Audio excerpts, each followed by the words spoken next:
Dévotion Fanro du mercredi 27 septembre 2023. Par l'apôtre Grace Lubega. Titré « De la gourmandise », partie 1. Proverbe 23 verset 21, LSG, car l'ivrogne et le glouton tomberont dans la pauvreté, et la somnolence couvrira l'homme de haillons. La gourmandise est un péché. Cela a plusieurs conséquences, dont l'une est énoncée dans notre écriture thématique. Si vous êtes glouton, vous attirerez l'esprit de pauvreté.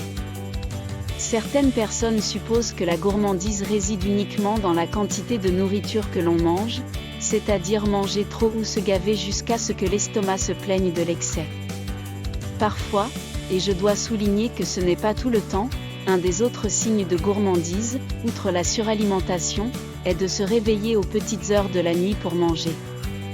Vous connaissez peut-être quelqu'un qui, même après avoir mangé toute la journée, y compris le déjeuner et le dîner, se lèvera toujours du lit à 3 heures du matin pour faire frire des œufs, griller du pain ou manger ce qui reste de son repas du soir parce qu'il le peut. Ça ne l'aide pas. Quelle est cette force qui peut vous pousser à sortir du sommeil au milieu de la nuit pour manger simplement pour le plaisir de manger?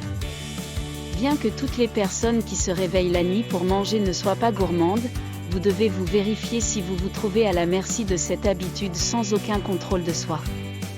Si vous luttez contre cette faiblesse, ne présumez pas qu'il s'agit d'une habitude inoffensive de pâturage nocturne, vous devrez peut-être demander au Seigneur de vous aider.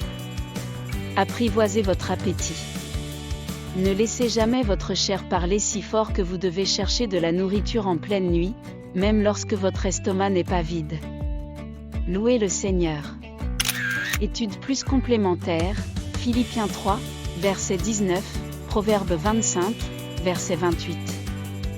Pépite d'or, parfois, pas toujours, l'un des signes de gourmandise, outre la suralimentation, est de se réveiller aux petites heures de la nuit pour manger. Apprivoisez votre appétit. Ne laissez jamais votre chair parler si fort que vous devez chercher de la nourriture en pleine nuit, même lorsque votre estomac n'est pas vide. Prière, Père aimant, je te remercie pour cette vérité. Merci parce que l'esprit en moi est un esprit de maîtrise de soi. Ma chair est apprivoisée de toutes les manières. Je maîtrise ce que je mange et quand je mange. Cette discipline me distingue et me positionne pour les grandes choses que tu veux faire en moi et à travers moi, au nom de Jésus, Amen.